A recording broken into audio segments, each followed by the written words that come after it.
Welcome back to the Raiders franchise, where we will be taking on Patrick Mahomes and the Chiefs. But first, we had a game to simulate right before, and that was against the Dolphins. And unfortunately, we once again took a loss, and Jimmy Garoppolo made his final start of the season as we are shutting him down for the year, meaning Aidan O'Connell will be the starting quarterback for the rest of the season, with just 2 wins and not really a whole lot of hope elsewhere. We are going to just see what we have in the young rookie quarterback. So as we jump ahead back to the stadium where Patrick Mahomes will be seen for the first time this series, and I know he is just so excited to be playing against this defense, which has routinely allowed 30-plus points per game, and an offense that has struggled to get even into the double digits in games this season. But it will be Raiders, Chiefs. Let's see if we can maybe shock Patrick Mahomes and the Chiefs up next.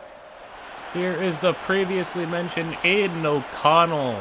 We've seen him in a little bit of action this season as he filled in for an injured Jimmy Garoppolo against the Steelers, and another game where Garoppolo got banged up. He has not played particularly amazing, but he has not played awful either. But we will get to see him in his first career start as we hand off Josh Jacobs on first down, and Jacobs will get 5 yards. Aidan O'Connell, not a whole lot of crazy arm talent or anything to really be excited about other than the fact that he's a solid decision maker, quick processing, gets the ball out quickly as he misses on first down.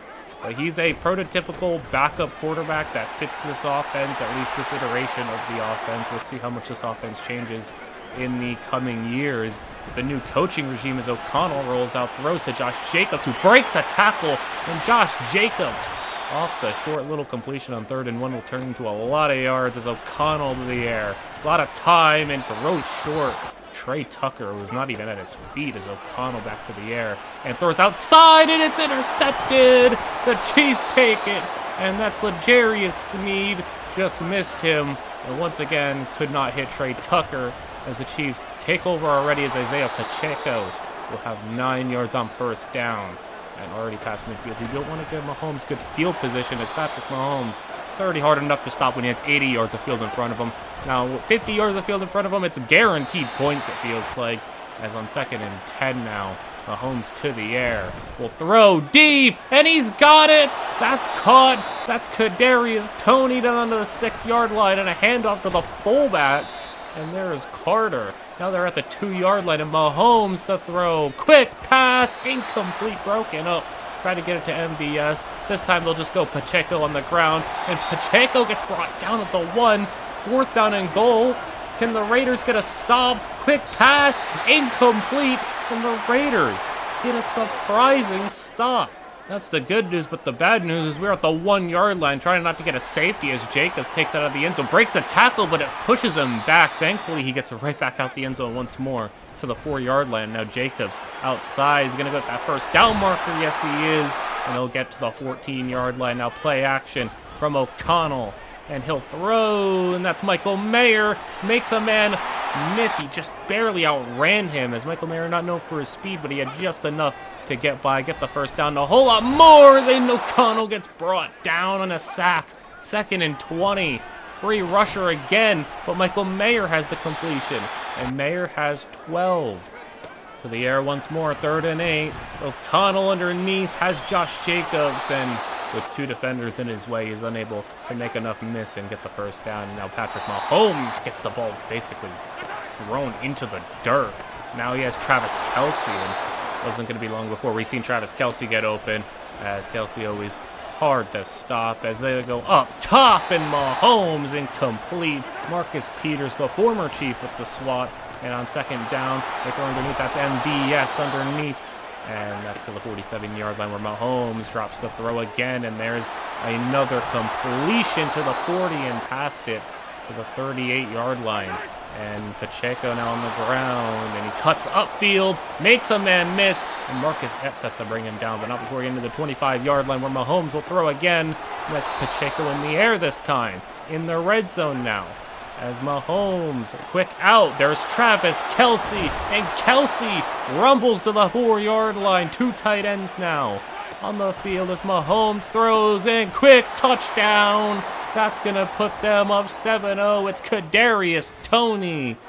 Aside from that 4th down stop from the Raiders defense, it's been all Chiefs on offense as Jacobs for 3 yards and O'Connell in the air tries to get an outside route, and L'Jarius Sneed could have went all the way with that one. He drops this interception as they go Jacobs with a screen, and he cuts inside, and Josh Jacobs gets 5 yards. It's 4th and 2, and already this offense is going for it, trying to be aggressive. He throws it at the feet of his receiver, and Mahomes takes over with great field position. That's caught by Kadarius Toney, already inside the 10, and Mahomes over the middle, caught.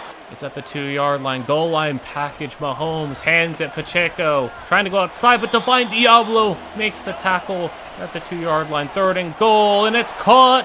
Touchdown Mahomes, 2nd of the game. Valdez-Scantling has it. 14-0 as the second quarter is just barely gotten underway. Jacobs has a 3-yard carry, and we cannot fall behind by too much too soon, as it's already hard enough with Aidan O'Connell having his first career start. 3rd and 2. Jacobs has the first down and a little bit more than that, but this team has done so bad in the first half of games of falling behind 21-3, 28-3, 21-0. Scores like that where we're going into the locker room down by 3 scores. Not let that happen, as now on 3rd down once again, Aidan O'Connell throw outside, has his man, that's DeAndre Carter, open for the first down, and now a little bit past midfield. O'Connell will get sacked. 2 men got in there, and 22 yards to go on 2nd down. O'Connell hit as he's thrown, and will get sacked again.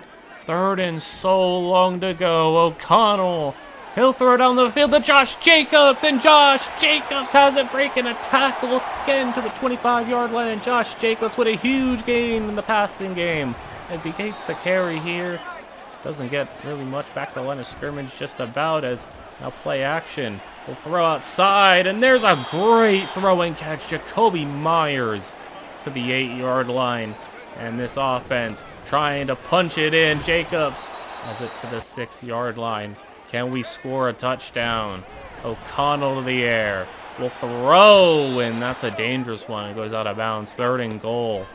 Aidan to throw. Will roll left, and Aidan O'Connell is going to race to the pylon, and Aidan O'Connell tries to dive for it, but he only gets to the 1-yard line. It's 4th and goal from the 1, and they'll hand it off to Jacobs, who gets stuffed. Aidan O'Connell, I think, could have ran that in, but he dove a little prematurely. I don't know if he was trying to unleash his inner Taylor Heineke or something, but he missed the pylon completely as Mahomes suffers a drop from MVS. You know you're going to get one of those again from MVS. As on 3rd down, there's a fumble, and it's picked up, recovered, but we will take over regardless because of the punt. And even though we have good field position, we cannot afford to put the ball in harm's way like we did on that play, as Josh Jacobs will get 3 yards. It'll be 3rd and 7. O'Connell to the air, and he will throw down the field. Jacoby Myers, that's a great throw as well, and Jacoby Myers has that catch. And now 1st down, they throw quick. That's DeAndre Carter, and DeAndre Carter, touchdown, Raiders. And I do think that this offense seems to operate a bit better with Aidan O'Connell. We've seen it in the Steelers game, and on this game, got to the 1-yard line, probably should have scored, and right there, he's made some good passes in this quarter. 2 great throws to Jacoby Myers in this quarter on both drives. Aidan O'Connell, he's not an amazing quarterback, but I think he's better than Jimmy G right now. As Mahomes could have gotten intercepted. That ball's just swatted away. Now they go with a pop pass. Kadarius Toney, and good job from the defense stopping him for a 3-yard loss as Mahomes on 3rd and 13. Wide open, caught. And that's going to be plenty enough for the first down. To the 38-yard line, counter run. Pacheco gets through the line, and he gets brought down by Marcus Peters in open field. It'll be 6 yards, and it'll be 2nd and 4. Mahomes throwing, and that's caught again. And now to the 20-yard line, spreading the field is Mahomes. And he'll have a lot of time again, and he'll throw, and that's a drop from Toney. A little frustration from this receiving corps, a couple of drops. This will not be a drop, though, as MVS has it. 8 yards, and now 3rd and 2. Mahomes of the air, quick pass. There's Toney again to the 5-yard line, and Kadarius Toney's getting a lot of work in this first half. Now at the 5-yard line, Mahomes, that's a touchdown, and that's Valdez-Scantling once again, and It's been so hard to stop them on offense. And aside from that 4th and 1 stop, I mean, this game could easily be 28-7, but as we head into the half, it's going to be 21-7, and Mahomes and the offense have faced little to no resistance from the Raiders' defense. But our offense is showing some signs of life as we score a touchdown, and maybe could have had another touchdown if we didn't get stopped at the 1-yard line as well. But we will see if we can make a bit of a push in the second half and find a way to stop Patrick Mahomes just a little bit at least. Mahomes had 3 touchdown passes in the first half, and he looks to get a couple more in the second half against his Raider defense as he throws underneath the Kadarius Toney, who gets about 10 yards. Not quite the first down, as they will be a little short. They throw quick, though. That's caught. First down will be given to them this time as the 42-yard line already with just 2 completions. And the third one gets him near midfield at 47. 2nd and 4. Mahomes to throw. Quick. There's Travis Kelce. And Kelce breaks free. Marcus has to bring him down. And Kelce has him all the way to the 31-yard line as they go Pacheco on the ground. Bumps around. He has got Creed Humphrey blocking people downfield. Creed Humphrey was about 15 yards downfield to allow him to get that yardage, as that's going to be caught. Touchdown. Richie James strikes, and Patrick Mahomes has his 4th of the game. And in just 2 minutes, this offense has already put up more points on our defense.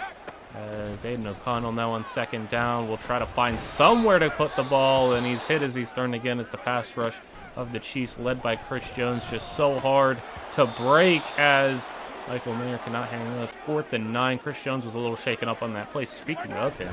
But Mahomes and the offense take over. There's Robert Spillane shooting the gap for a 2-yard loss on Pacheco as Mahomes will throw down. There's Travis Kelce. Kelce had a bit more of a quiet first half. It was the receivers really doing a damage. But Kelce is now 2 big catches in the second half as they go Pacheco on a counter. And Pacheco gets on his block from Kelce. And he gets to the 43-yard line. And once again, this offense is moving so efficiently. Even in the run game, they're playing well, and the Chiefs aren't even a great run team. So Mahomes will throw, and Pacheco has it underneath. Brought down, it's going to be 3rd and 6. Play action. Mahomes throws, and that was thrown behind Kadarius Toney. Could have been picked off instead. Harrison Butker will come on and kick a long 56-yard field goal. It is 31-7, and Josh Jacobs will have a 6-yard gain. And going to see if we can just do something. We're very close to just giving you the highlights here as O'Connell will hand to Jacobs, and Jacobs will get stopped. It's 4th down and 3. I mean, why not go for it? We're down by 24 points as O'Connell throws to Josh Jacobs, who was lined up out wide. And there's O'Connell handing it off to Jacobs, and breaking a tackle is the star running back who gets it to the 49-yard line. And Aidan to throw, and he'll get hit by Chris Jones, who seems to be A-okay after leaving the field last possession. Jacobs on the handoff, and Jacobs gets good blocking down the field, but Myers couldn't hold his man for too long. It'll be 3rd and 1, and O'Connell to throw, and he's got Jacobs. This time he's stopped 4th and inches. Can we get a second 4th down conversion this drive? And yes, we can. Josh Jacobs breaks a tackle. Chris Jones has to bring him down at the 33-yard line. If we score, get a 2-point conversion, not all hope is lost as Michael Mayer has to catch 5 yards at the 28-yard line. O'Connell, quick pass outside, and couldn't make a man miss. That was one-on-one in the open field, and Jacoby Myers just failed on that one. So O'Connell to throw. Wide open man, DeAndre Carter, but it's incomplete. 4th and 4. Can we get another conversion? O'Connell. Yes, we can. That's 3 4th down conversions. And I like what O'Connell's doing on 4th down. I just need the first 3 downs to be a bit better, as you don't want to get to 4th down. O'Connell throws a quick outside for Trey Tucker, and it gets knocked away, and it's going to be 3rd and 9. Play action. O'Connell will throw deep left, and there's Carter. Incomplete. 4th and 9. Will we go 4 for 4 on 4th down? O'Connell pump fakes, but he steps up into pressure, and it's a sack as we now skip ahead as this game is just about over. Pacheco will get it to the 22-yard line, and we're just kind of showing you the highlights here as Mahomes will throw incomplete. 2nd and 10, and the Raiders are Basically going to take a loss here, as that's going to be caught by MVS down to the 1-yard line. They hand it to Pacheco. This time he gets it in the end zone, and that will do it. The game will end like this, 38-7, and the Raiders once again go down. I said coming into this game, this is a team that routinely allows 30+ and struggles to score double digits, and both of those things came true in this one, as we couldn't even put up 10 points, and while we came close on a couple of occasions of getting more than 10 points, you know, with that 4th down stop at the 1-yard line, we went 3 for 3 on 4th down on that last drive before getting a 4th one stopped. Just wasn't enough. I thought O'Connell played better than Jimmy Garoppolo, but it's not saying much, as he played just okay, and it's obviously not good enough QB play for us to win games. But another loss. We take one step closer to ending this season, as we are so close to ending this season and getting to things like the draft, and this draft update will help us a little bit get a picture of who's in the draft. This is your college football update for week 13 in the polls. And a little side note here, as there's a slight mistake, as Washington instead went up 1, they in fact went down 1. So keep that in mind, Washington went down 1. But as we recap what took place in week 11 and week 12, I will tell you the first big thing is the UCLA-Washington game, Rohit versus Tristan June. It was Byron Rohit and the UCLA Bruins taking down Washington. But you can see, why is Washington still ahead of UCLA? It's because in the very next week, Oregon, in a massive showdown, Byron Rohit versus Thomas DeShong. It was DeShong coming out on top, 38-35. In a thriller, and Utah jumping back up into the top 15. The Pac-12 is thriving, dominating, and it's aside from Utah though, it's a 3-team race at the top, as Oregon stuns UCLA to not just take over their spot in the polls at number 7, but they now will be in the Pac-12 title game, and UCLA shockingly is on the outside looking in, as it will be Oregon taking on Washington potentially if everything holds up from here on out. But Oregon at 9-2, number 7 in the polls, and everything is just going their way. They've had an incredible month. They have taken down UCLA, Utah, and USC in 1 month and are the hottest team in college football. Elsewhere though, Auburn pulling off a massive upset over LSU, and LSU finds themselves down at number 11. Baylor with an upset victory over Texas, but with all the poll and fluctuation going on, Texas stays the same at number 9 despite taking a loss to a Baylor team who is a ranked team. They are, around the 20s, but you lost and you didn't move down, so not bad for Texas overall. Pitt with an upset victory over North Carolina. North Carolina drops to 14-8-2. Iowa State stumbles in week 12 against Kansas State, and another stumbling as Missouri falls to Vanderbilt, and that one was the biggest stunner because Vanderbilt only had 2 wins this year, and I don't know how that happened, as Vanderbilt not only won, but they comfortably won as a 13-point victory over Missouri. But the top 4 stays the same, and if you're only caring about what the college football playoff could be looking like, then the top 4 hasn't changed much, though there will be a lot to shake up, as in next week's big college football update, we will be talking about the much anticipated Michigan-Ohio State game. And before that, in week 14, we have a week 13 showdown, 2 big ones, as Georgia takes on Tennessee and Iowa State takes on TCU. So a couple of big games still remaining. We also have the Iron Bowl and UCLA versus USC. So some massive matchups to close this season. But that will be the week 13 update. And now let's get into some of these players. Feels like we've taken a bit too long to potentially talk about some of these Alabama players. And let's talk about an Alabama player, and that is Ed Rush, or Orlando Skies. And I don't need to talk a crazy amount about Orlando Skies because the comparison will do all the talking for me. And if you heard all the draft hype and draft buzz last year about Nolan Smith, I mean, you can basically copy and paste the report from Nolan Smith onto Orlando Skies almost identically. Not quite, but, you know, he's just another one of those super fast edge rushers, but he's really undersized and productive in the SEC. I mean, getting 15 sacks in the SEC is nothing to just ignore, just regardless of your size. But, I mean, it's what he is. He's Hassan Reddick. He's Nolan Smith. So, I mean, fortunately, the Eagles are full on guys like that. But if another team wants a guy like that, you know where to find him. I have him going early first is a bit optimistic. I think he's more mid first. I can see him in the teens. But, I mean, we've seen it with Nolan Smith. He fell quite a bit, and might happen to Orlando Skies too, as he's undersized, the strong lineman. I mean, if he runs into a brick wall, he's gonna go down real fast, and you know, it's just a matter of if he can get around him. But if a lineman gets his hands on him, he's gonna have a hard time. But he's got special speed, great bend, and can't deny the production. But if you want one of these undersized edge rushers with rare speed, then Nolan Smith and Hassan Reddick, they might not be available, but Orlando Skies will be.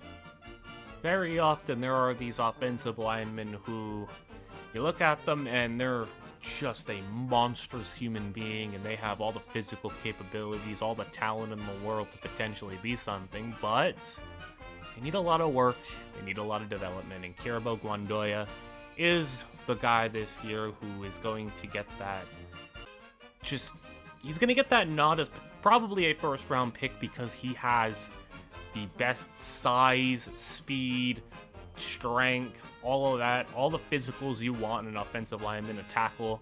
He's going to have those. But he is one of those guys who's also kind of a boomer bust prospect. I mean, he could be a great tackle, and I'm thinking maybe a right tackle. I think a right tackle is more likely for him, though you could try to develop him as a left tackle.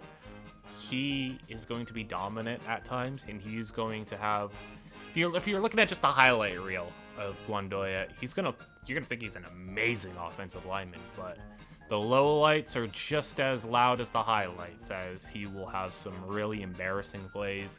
He'll whiff a little bit, and I think he's a little too grabby, a little too handsy. He'll get a lot of holding calls, but the talent is clear. He has a bit of inexperience at the offensive line position, as he was just a freak athlete who they're like, why aren't you playing football? Well, he's playing football now, and he's still trying to learn how to play tackle. That's why he went to Boise State. He had all the physical capabilities of a 5-star prospect, but because of the lack of experience in high school, he went to Boise State, and he's been a really reliable lineman for them, their best, but he's not a guy who you should be throwing out there day one and expecting anything crazy from. But again, you go to the right team, you can develop, he can be something amazing for any team who ends up with him. Now, we have talked about a handful of receivers before. We talked about Vance Isak and Kalen Shanny, but those are a day 2 and even a day 3 guy. How about we talk about the #1 rated receiver in the country coming out this year, and that is Florida State's Thurman Melvin. Now, as you can see, Florida State has not been really on the polls, as they have not even scratched the top 15, let alone the top 25, as they have not been a particularly great team this year. But they have Thurman Melvin, and he is the only reason they have any form of competence in them, as he has been a one-man show as a receiving just weapon for them, as they don't exactly have a whole lot of guys outside of him, and not the best defense either. They have not been winning many games, but it's not because of Thurman Melvin. Thurman Melvin is the best receiver in this class for a reason. That is because he's got the best hands in the nation, and he is, I'd say, the closest thing I can compare him to is Brandon Marshall, as he's a guy that you can throw on the outside day one. He is a certified outside receiver, physical despite a 6'1" frame. And the way Brandon Marshall operated is, despite not being like some 6'5" massive beast of receiver, he went up there and high pointed some footballs and was able to come down with passes in the air, snag them. And also, Brandon Marshall once upon a time was a running back and was able to, despite having a big frame and be just a big guy, was able to run pretty effectively after the catch. And Thurman Melvin possesses some of that ability. Despite not being the fastest guy, he can go up, grab the ball despite being 6'1", but despite not being, fast with 4.5 speed at best, he can go and he can run after the catch. He can make a couple people miss, and he's just got a bit of everything. And the way Brandon Marshall was able to catch 100 passes year after year, I mean, Melvin had 98 catches as a junior, and he's definitely going to hit 100 catches this year. So he's got a lot of the traits that Brandon Marshall has as a player. So I think that this may be one of the most accurate comparisons in the draft. I can't really say a whole lot else because I think if he wants to get faster, he can maybe shed some weight. That's up to him. Some scouts say he should. Others like the big physical frame. And I guess a big knock on him maybe could be is that there are games where he can disappear if he gets matched up with a corner of equal physicality who really challenges him.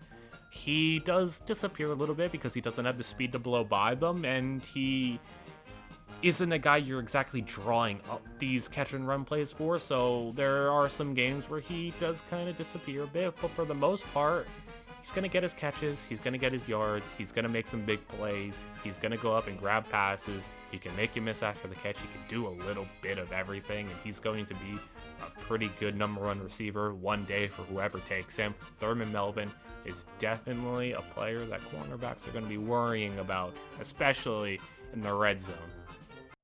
That'll wrap things up, though, as this team is competing for the number one overall draft pick, very much in the running. Next episode, we will be simulating the Vikings game.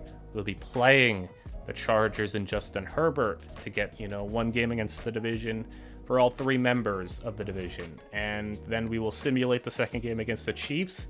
That'll be next episode. And the episode after that, we will hop into the game against the Colts and face Devontae Adams, which will be fun.